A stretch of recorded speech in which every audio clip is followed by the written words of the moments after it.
Hey, everybody. It's time for another episode of Grant Draws. Tonight on the show, we have Daniel Pipp. Um, so, a few things to mention. My new comic book, League of Cryptids, is coming out next week. So, if you guys haven't signed up for the the uh, the preview page, you're going to want to do that. You have about exactly 7 days because I'm going to launch it here on this very show, and I'll put the link to that in the comments. It looks like we have a lot of interesting people. Oh, I almost forgot. The show Grant Draws is sponsored by the Independent Creator Directory, and I believe Joe Bachman, the curator of the Independent Creator Directory, is in the chat. Do you know what the Independent Creator Directory is, Daniel? No, I don't. So basically, what it is our friend Joe Bachman is trying to create like the Internet Movie Database for independent creators, not just independent comic book creators, but also uh, like game creators, role playing game creators, novelists, that sort of thing.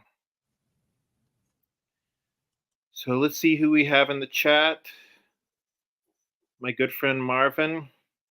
Hope things are going well. He was on another show earlier today. I forget the name of the show, but um, unfortunately, I wasn't able to catch the show you were on.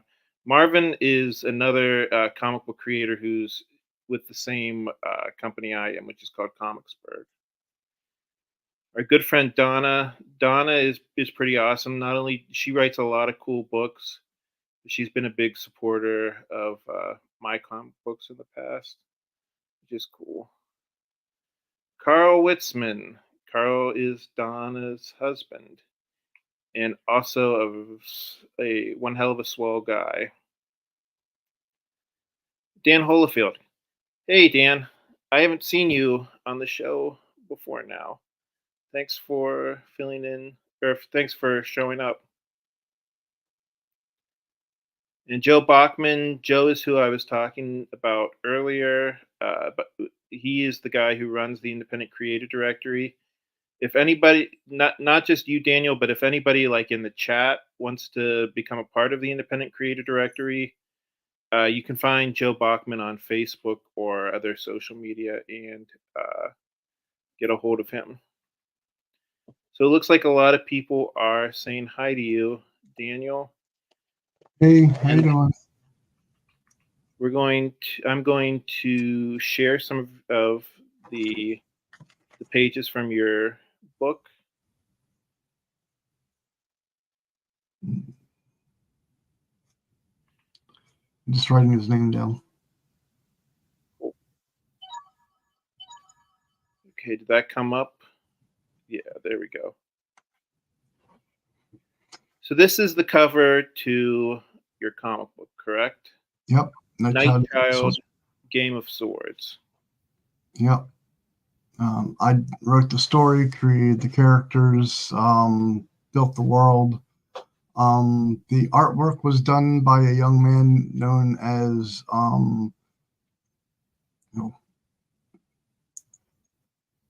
sorry, I forgot. Harrison Brown.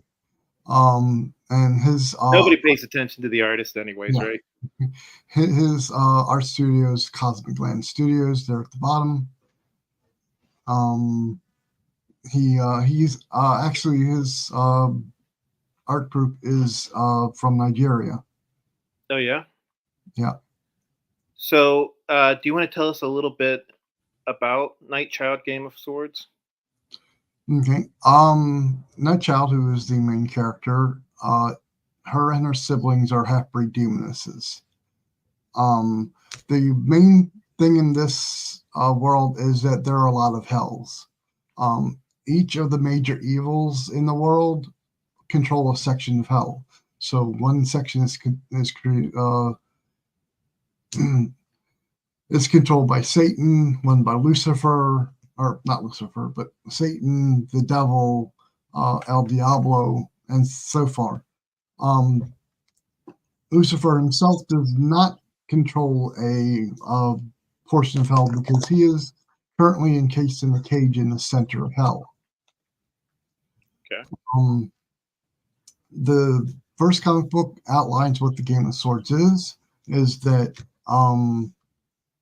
there are these six half-breed demonists and demon children that were born on Earth, and they didn't have a purpose, so they decided to start creating evil in the world about the time of World War II to try to get their father's attention so that he would tell them what their purpose was. So this got the attention of Satan, who was at that time trying to corrupt the soul of Adolf Hitler and to claim the souls of any of the German soldiers that died in World War II, increasing his share of souls in his domain. Okay. His goal is to, of course, all of the major evils is to collect as many souls as they can. That way they can take over other parts of hell.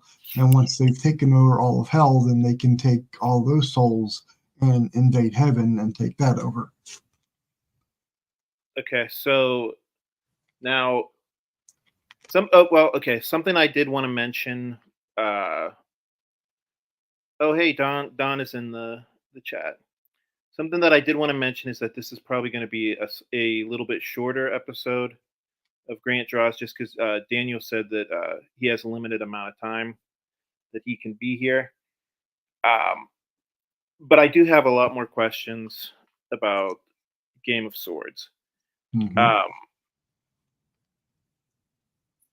So you mentioned that Adolf Hitler is going to be a character. Are there other? Well, Adolf Hitler is not going to be a character. He's mentioned. Oh, okay. So do you mention other like real life people, or is he pretty much the only one? He's so far he's pretty much the only one that's mentioned. Okay. So how many issues do you have out right now? Currently, I have just the first issue actually printed. The second issue currently is being worked on, being drawn, and the third issue I'm currently writing. Okay, so is this something that's going to be ongoing, or is this going to be a limited series? Well, I'm hoping it to be ongoing. Okay. Mm. Sorry, what were you going to say? I was going to, because this is actually the first step in creating a team comic book. I'm starting with a single character and telling their story. And as the story grows and other characters are introduced, they're introduced in a more natural way rather than other comic books. They're like, oh, there's these people, oh, throw them together, they're a team. So. Oh, so eventually it's going to be like a team book? Yes, it's eventually going to be a team book. Oh, interesting. Okay. So, like, the team is going to be people like who live in hell. Well, no, the other people are going to be people who are superpowered people that are. You see, getting back to the thing with the Game of Swords,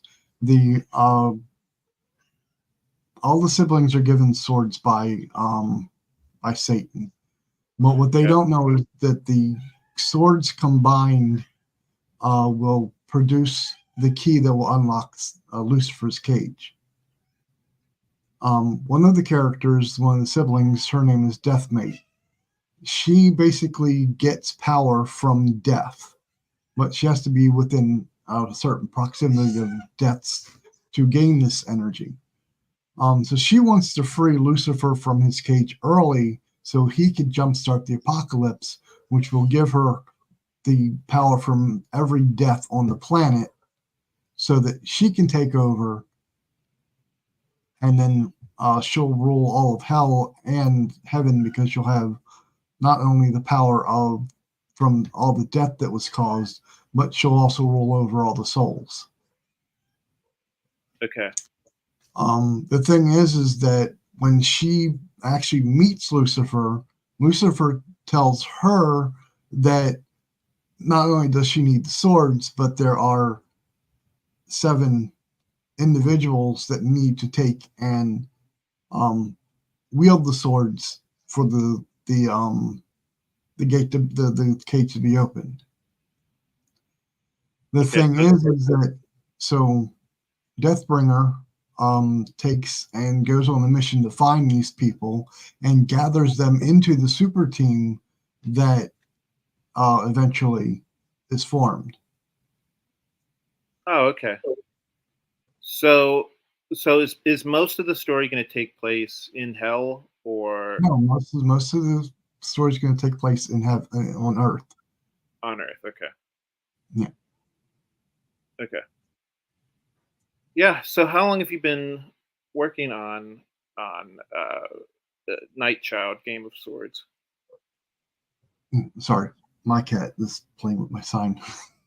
That's cool. We like cats on this show. I'm sure nobody will mind if your cat makes an appearance. Mm. So, actually, I came up with the original idea the for this comic book back in 1995.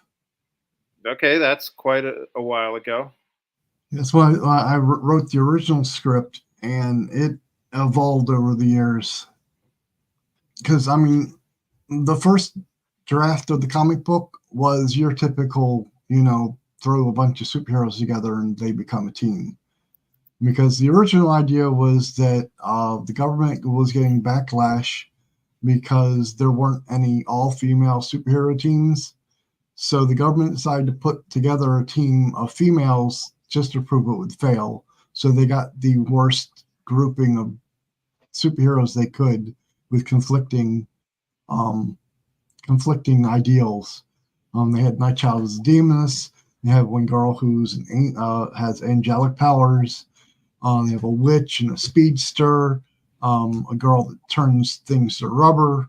Just a bunch of hodgepodge. They were just going to throw them together, tell them that they were going to be a team, and then watch them fail, so they could say, so that the government could say, "Hey, look, you need, you know, a man to take and run this team," which for its time was a bit ahead of its time because it was 1995, of course. I Feminism. mean, you mean having like an all-female superhero team was ahead of its time?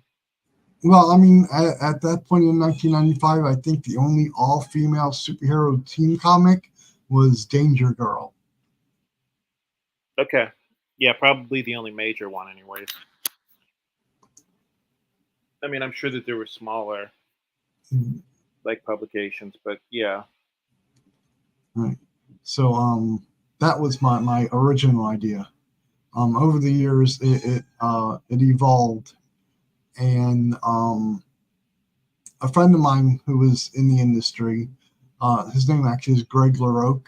He's drawn for both DC and Marvel. Who was actually working at the place I was working at, said, "Why don't I just focus on one character to begin with Oh, okay. and build the team around that?" And that's when I came up with the new idea to take and start focusing on Nightchild and her story, and then how to bring the other characters in as the story progressed. So eventually, you do want to have these other characters incorporated Yes. into the storyline. Okay, so that seems like a good idea to do that. Now, is this now? Are you gonna do like kind of like a spin off, or is that all gonna happen in the pages of Night Child? Well, as it is right now, it's all going to happen in the pages of Nightchild. Um, if I could get hired by a company that pays me to write, because holding down the full time job and writing a comic book is very strenuous. So, I mean, Right. if I could get a company to pay me to write the comic book, then I could quit my job and then I could branch out into other comic books. but right now I'm just staying with one. Right. Um, so now, how long is the first story arc? Is that going to be? Is that going to be? Good lord, my cats are fighting in the background. I don't know if you can hear that or not. No, Um, but my cat's meowing the heck out of me, so she might be able to hear it. maybe she's trying to contact my cats. I don't know. Um, so you mentioned that you want to have this be like an ongoing comic book. Do you want this like do you know how many issues this storyline is going to be? Well, I don't know how many issues it's going to be, but I actually planned it out to be like a 5-year story arc. Oh, so you don't know how many issues, but it's going to be 5 years. Well, about how long does it take you to make an issue? Well, it takes me about a month or two to write a good issue and have it edited. And unfortunately, it takes my artist almost a year to draw it Yeah. I mean, because that's not I mean, is he inking, coloring, lettering, yeah, he's everything? doing everything. He's doing the line work, the um, the inking, the coloring, and the lettering. Yeah, I mean, that's a lot of work, right? Yeah, it is a lot of work. So yeah, so I'd say about a year is probably pretty normal for that, right? Yeah. So again, if I get hired by a larger company, like Big Dog Inc. or IDW or something, I'm hoping they'll have a team of artists to work on the comic book. That way it gets done. Because, I mean, they do monthly publications. So, Yeah. You'd have to have a pretty big back catalog in order to do monthly issues, yeah. right? Okay, so let's take a look at the comments. Dawn is excited about the fact that she can hear cats in the background. I'm not sure if you hear my cats or if you hear Daniel's, but either way, we all like cats, so we're none of us are going to complain about the fact that there are cats in the background. Right. Do you want to My, take a look at some yeah, more of the art from your comic book? sure. My kitty's name is Mrs. Skittles. Mrs. Skittles? Mrs. Skittles, Do you just have the one cat? just the one. Just the one. Okay. So I have two cats. I have one named Yoshi and one named Stitch, and that's who you maybe hear in the background of my audio. So let's see. I'll bring up.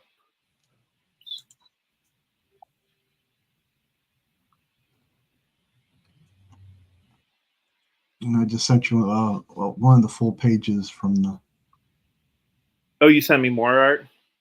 Yeah, just the one so far. It's So on okay, the well let's take a look at this one first.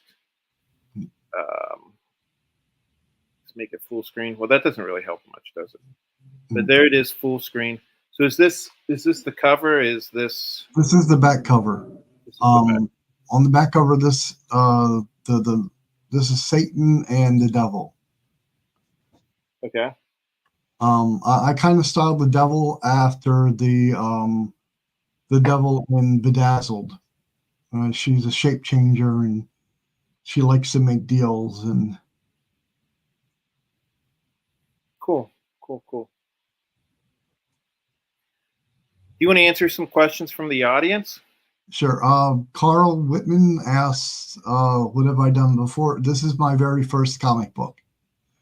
Um, so far, it took me forever to get this done because first of all, I started before the internet was a thing, and it took me a long time to find an artist that I could afford to pay, since it seemed that at least when I was trying to get it published, every time I asked for anybody who wanted to collaborate, would tell me that no, you should pay your artists up front. So Yeah. I found an artist I could afford with the job that I had. Yeah. Yeah, I mean that is a struggle. And I mean, that's one way that novelists are lucky that they don't have to pay an artist. I mean, other than the cover, Right. but yeah, I mean, like we said before, being an artist is a lot of work, so it's hard to do that without getting paid for it, right?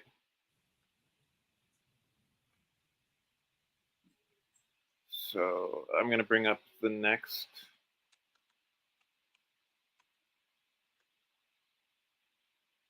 You, yeah, I was posting my web page to the. Oh, you posted your webpage. I tried to, but it says this comment failed to post. You want to send it to me in the private chat, and I'll post it. Sure.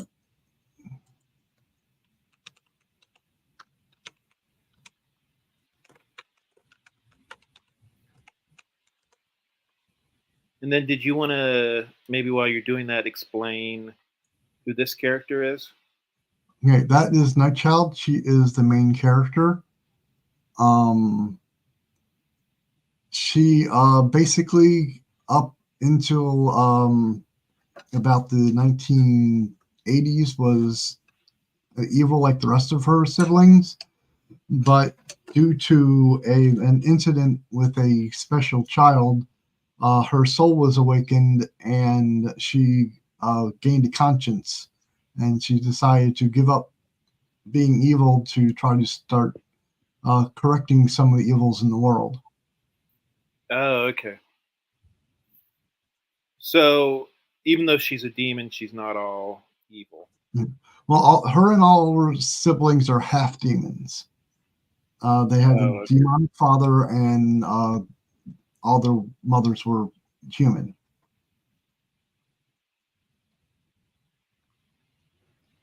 So what were some of the books or other things that were kind of a an influence on Night Child?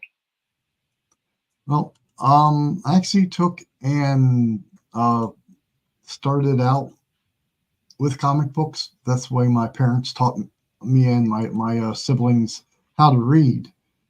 Um, so my father had a comic book collection, and my parents would take and read stories to us from the comic books. So what were some of your favorites? X-Men, Spider-Man, um, Superman, Green Lantern. Of course, I got to start reading like Teenage Mutant Ninja Turtles when they first came out. What year was that around? Like, are you talking about like when they first started, like the Yeah, black and white comic? back in the 70s and the 80s. You have like those early Ninja Turtle comic books because those some of those are worth a lot. I wish I did. No, unfortunately, I'm one of five siblings, and most of the comic books didn't survive. Yeah, that's kind of my story too. I mean, I have some comic books that are worth a few bucks. I mean, I don't have like a lot of valuable comic books. I have the first appearance of Deadpool. I have the first appearance of Carnage. Hmm. Um, I think the problem is the yeah, the problem is only I beat up all my comic books. right. I think the only first appearances that I have is I have the number one issue of Power Pack. Yeah, I don't know if how much that's worth. Not much. Last time that I looked it up, it was like worth like $10 or something. Yeah, I was gonna say I don't think that Power Pack was very popular. So Yeah. so Don, so I just put up one of the pages, but I did want to say that I wanted to read one of the comments. Don said, "In a way, the fact that the comic books didn't survive means that they were well loved. Sometimes well loved is better than money." Yeah, when I was a kid, I definitely did not buy my comic books thinking, "Oh, this is gonna be a collector's item." I bought my comic books thinking, "I wanna read this." You know what I mean? Well, I mean, it's the same way with toys. I mean, I had lots of great 80s toys growing up, but not a single one of them survived because we played with them until they broke. I always wonder about that, like, when I see eBay listings that say, "Oh, yeah, uh, here's a toy from, like, 1982, and it's brand new in the box," like, none of the paint is scraped, it's completely mint condition. I always think, like, what little kid gets a toy, like, for Christmas Usually or in the something box. and doesn't take it out of the box? Like, I don't know, they have a lot more self-control than I do. I'll say that Mm. much. But I just sent you a picture on Facebook of Nightchild's alter ego. Okay. Uh, she's a human doctor known as Luna Terrasan. Oh, okay. And the second comic book focuses, oh, sorry, not the second one. The third comic book focuses on how the two of them got together. Because the way that I put it, the law that says two two objects can't occupy the same place at the same time, I kind of twisted that a little bit because both of them occupy the same space, but not at the same time. Because while one of them is on Earth, another one is in a pocket dimension that was accidentally created when they were merged. So there's the picture. So this is you said this is the main character. That's the main character's alter ego. Okay, cool. Yeah, sorry, that's a little bit lower resolution, but you can still kind of see it, right? Yeah. So according to Donna, her goddaughter had a mom who would buy redheaded dolls for her, but she wasn't allowed to take them out of the box to play with them. Yeah. That's depressing. Right. Picture like I, a little kid like looking at a doll like in a box. I didn't have um any parents like my mom though, who passed away a couple years ago. She collected angels, as you can see. Oh, is that what's behind you? Yeah, this is my mom's angel collection for the most part. You know, my Avengers kite. But So yeah, you all of those in the background is my mom's angel collection. I was gonna ask what the little figures in the background were. I assumed that they were something to do with comic books, but that's interesting that they're angels. So you have a collection of angels and you draw and or you write a comic book about a demon. Now, Right. Well, the angels aren't mine. The angels belong to my mom. I just haven't had the heart to take them down and put them in storage. so is that more of a tribute to your mom, or do you like the angels as well? It's more of a tribute to my mom because my parents were collectors. I collect things too, but I collect fairies. You collect fairies? Fairies. Well, I guess there's not much of a difference between an angel and a fairy, right? Well, there's a big difference between angels and fairies, but then being that fairies aren't religious in any way, shape, or form, and of course, fairies use a lot of magic. Right. So, well, you did say that eventually you want to incorporate more angels into your comic book, right? Well, there's one character. Her name is Medica. She got her powers from an angel, and as the more she uses her powers, the more she converts into an angel. She actually becomes the Earthbound um, Angel of Mercy. Because also in this comic book, you got demons which represent the seven deadly sins, and you have angels that represent the seven heavenly virtues. Oh, cool. So it sounds like you, you know what? I think I heard your cat that time. Yeah. So so it sounds like you're building up quite a I guess the word would be like mythology Yeah, I mean, around I have sat your down and actually created at least the basic physics and things in my world and the way things are. Because my world runs on a belief system. Basically, the more somebody believes in something, the more likely it's going to happen. People in this age are starting to believe in superheroes more. So more superheroes are starting to appear in the world. Oh, that's a cool idea. Yeah, see, now that's something that I always found interesting, and I don't know if they ever explained that like in the Marvel in DC. You know what's funny? Your sign in the background is kind of rattling. Is your No, cat? that's my kitty playing with the strings at the bottom. That's funny. That's funny. It almost looks animated in the background.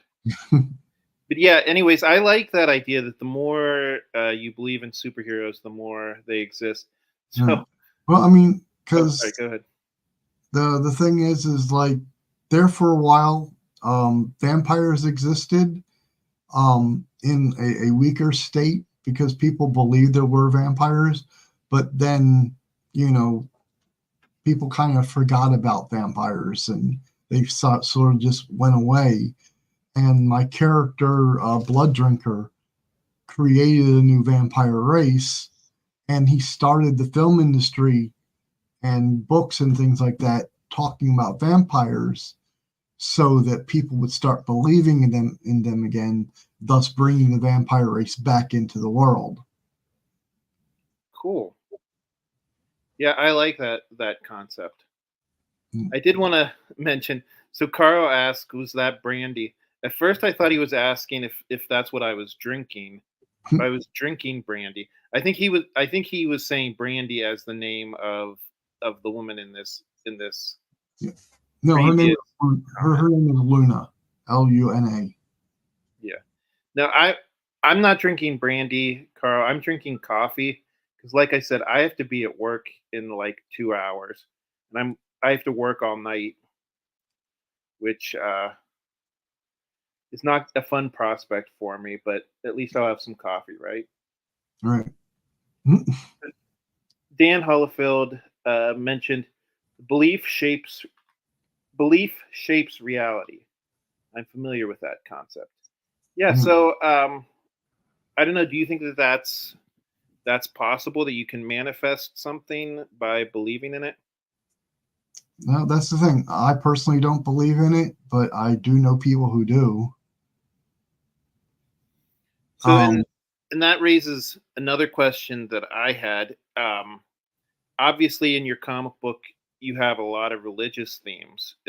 Is that something that comes from you personally, or is that something? it does come from me personally because, well, let's see, I started out as High Episcopalian, Okay, um, which is a Protestant church that is one step below being Catholic. right. And then my parents switched and we became Lutherans for a long time. Okay, Um, Back in the early '80s, my parents got fed up with the public school system and put me in a Catholic school, which was really interesting, being a Lutheran child in a Catholic school. Um, my aunt is a Salvationist, so I've gotten exposure to their version of religion. you My said young, Salvationist. yes, she's part of the Salvation Army. Oh, okay. My youngest brother is a Mormon, so I've gotten a lot of, you know, I've heard a lot about that. And currently, I consider myself more of agnostic, where I believe there's a higher being, but I really don't think it's the being discussed in the Bible. Okay, so that's interesting. So would it sound? Well, first of all, so this is you have an interesting story because it sounds like um, your family's kind of all over the map. Like Yeah, usually, people pick a religion and kind of stick by it. But it sounds like you guys kind of move around a lot. I mean, that could be interesting just because um, you get exposed to a lot of different religions, right? right. Yeah. So Donna is saying that she's also an agnostic. Yeah. Well, I mean, the Bible took and gave me a lot of good uh, research information because I found out that in the Bible there are actually like 32 different individual demons and devils named. One of the things that I found interesting, and I don't know if you can, that I learned not too long ago, um, that maybe you could incorporate into your comic book is that when angels are described in the Bible, they're actually not these beautiful like blonde like Yeah, you I know. know Because they're like this ring of eyes with wings. right. Isn't that funny? So apparently our modern concept of what an angel is comes from like one artist back in the Renaissance Right, which is who where all these came from. yeah, it was like somebody hired him to do a painting of an angel, and he said to his patron like, well, what the hell does a angel look like? And his patron was like, I don't know, you figure something out. And he read like one verse in the Bible that said that this angel had wings, and that's where that idea came from. Right.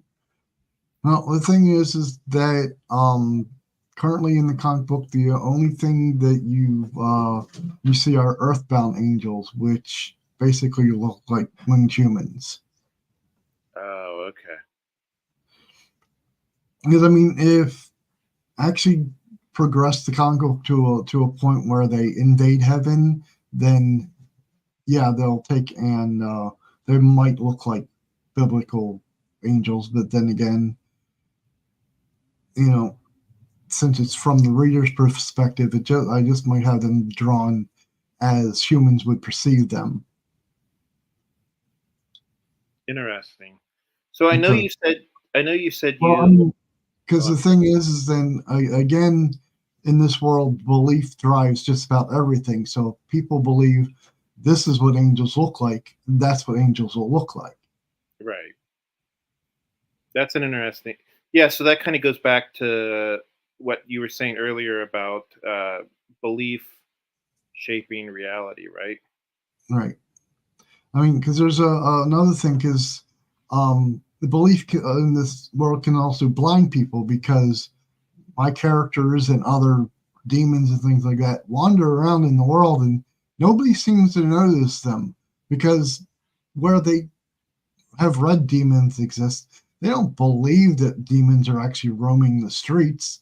So when they see the like Nightchild's older brother, who's this big 7 foot tall or 9 foot tall hulking demon, what they see is like a wrestler, big, just a big guy in a suit, or Right. things like that.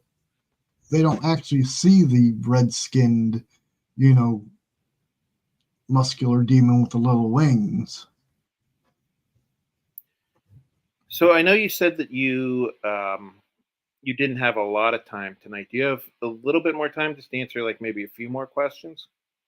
Yeah, I do. Okay. Um, Because I actually got a message while we were talking, and my prior engagement canceled. oh, okay, cool. So, well, I guess one of the big questions that I should ask is like, how can people get a copy of Night Child if they want to check it out. Well, there's you can buy it through the website. I also have a shop set up on SDs or SCs. The ETSY, I think it's the online store. I'm going to post your link again. Right. If you guys want to check out Night Child, be sure to check it out. And my publisher, who's Dark Elf Designs, is supposed to be launching a Kickstarter this month.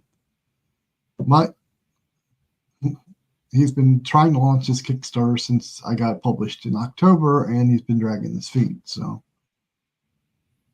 but the thing is, if we do get the Kickstarter started, you will get a copy of the comic book because I have it published. I have physical copies. Now you have physical copies currently, or yes, I have nearly 1,000 physical copies. Oh wow! What? Yeah, I would imagine you want to sell some of those. Yeah. Because I know what it's like to have like a spare room that's just like full of comic books. To be perfectly honest with you, it's kind of the way my house is right now because I just had a Kickstarter and I'm working on fulfilling it slowly but surely a little bit every day, which I'm sure you'll learn about here in a few months. Yeah. I did take in, I went to Baltimore Comic-Con, not last year, but the year before, and set up a table. Unfortunately, the entire weekend I sold 7 copies. Okay. So maybe it wasn't the greatest. Now, I mean, did you learn anything from that? Do you think? Yeah, I learned a lot of things because I also learned a lot of things from the other independent comic book people who were there about marketing and things like that, networking and. Yeah, so, I mean, I think that's really good advice to for young comic book creators. Like I can tell you, people email me occasionally and say like, you know, how do I get my comic book made? And I can tell you when I was starting out, I emailed a lot of comic book creators and said, and you know, asked for advice. Like I know a lot of the people in the chat know our friend Brian K. Morris. He was really great. He gave me a lot of advice. And my philosophy has always been, you know what, since people helped me out when I was first starting out, I'll always take like 10 or 15 minutes to help people out. So, yeah, I would definitely recommend if you want to get into comic books to just start emailing creators and ask, like, you know, how do I do this? Well, also one thing, if you're going to be at least an artist and a creator, don't get offended if people ask you questions about your characters. Okay. Because I was asking, somebody made a drawing and said, these are the characters' powers. And I read through them and it was asking them simple questions like, okay, you have this power, but you also have this power, and they're kind of redundant. Why do you have these powers instead of having them as one power? And they go, oh, if you don't like it, you don't. It's like, I'm asking simple questions, you know, things that people are going to want to know about your characters if you get this published, you know? Yeah. So maybe they kind of overreacted a little bit. Yeah, they definitely overreacted, you know. And, you know, if anything, you should have answers for your, you know, for your characters that people would ask. And it's like, you know, like a lot of people ask me, why is Nightchild blue? Now, Nightchild is covered in blue fur because she got her powers when she got merged with Luna, and Luna had the powers of a bat. Now, that, of course, normally have brown fur, but in my world, hellbats have blue fur because of the rock structure and the fire from the hells. It helps them blend in better. So when you see in one of the issues when you'll see Luna with her bat powers, you'll see that she's brown and Nightchild's blue because Nightchild is partly a hell creature. So it transformed her fur from brown to blue. Yeah, you know what? It didn't even occur to me to think like why her fur or skin or whatever is blue. Hmm. Um, I mean, because if you look at the cover, all of her other siblings, except for the shape changer over here, have red skin in different right. shades. The reason why this character here looks like a white girl is because she's a shape changer. Um, Her name's Seductress. She basically changes shape to take and help her seduce people into doing evil stuff. Right. Yeah. Um, yeah. I mean, I wouldn't get too upset about the fact that somebody you were talking to, I'm assuming on the internet, got Um, got offended because it it seems to me like a lot of people on the internet get offended. I wouldn't worry It's about it just, too much. I mean, it would be okay if it would just been one time, but I mean, there have been several times when I looked over people's characters, me being that, I'm a world builder and the character creator, and asked, hey, why is this character like this? And people, for some reason don't want you asking questions about their characters. It's like, why not? People are going to ask these questions if this character actually goes anywhere. If you're just Right. creating it for the fun of it, and I'm just going to give this person cool powers because I think these powers are cool, just say that in your intro or whatever on your characters. Well, You know, I've noticed also that um, sometimes when people ask for feedback, they're not actually looking for feedback. They're looking for you to tell them how great whatever yeah, they did they're looking for is. praise instead of criticism, even if Right. it is constructive criticism. Right. Exactly. But All right. no, when I asked for criticism or for tips or anything, like when I went to the Baltimore Comic Con this year, um, I was showing my comic book off to another more established comic book person, and he said, "Well, the comic book's good except for this. I have one thing in the pages where it's 2 pages of dialogue." Okay.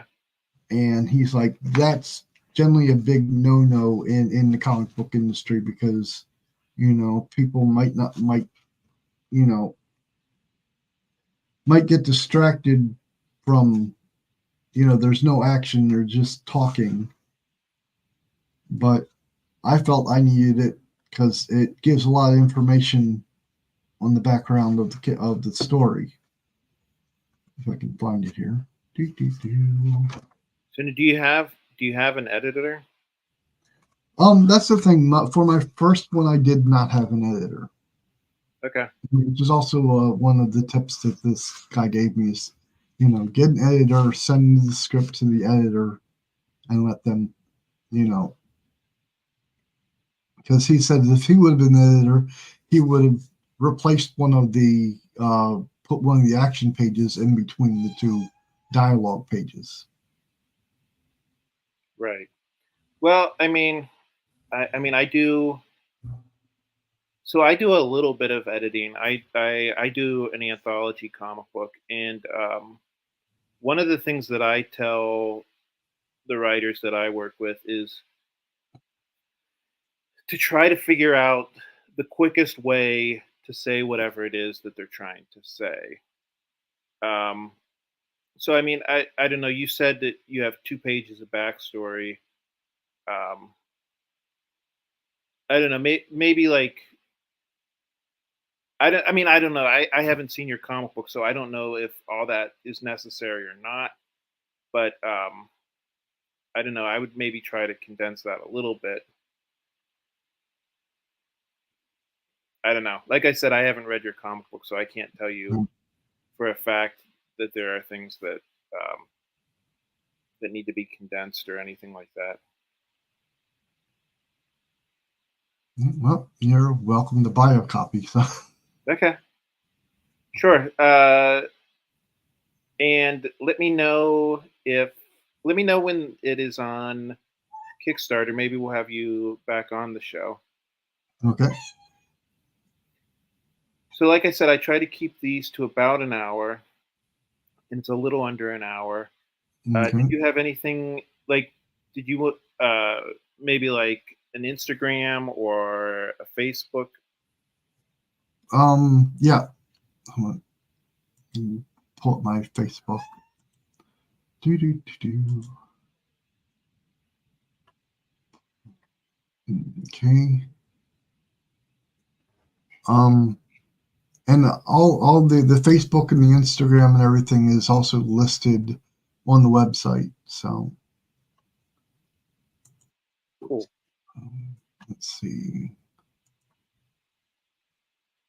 I'm trying.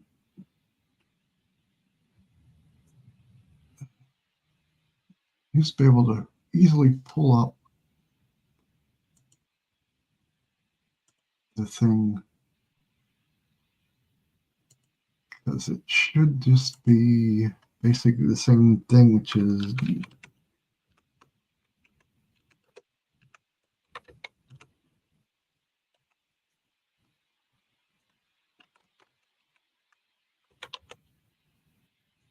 I think it's that for the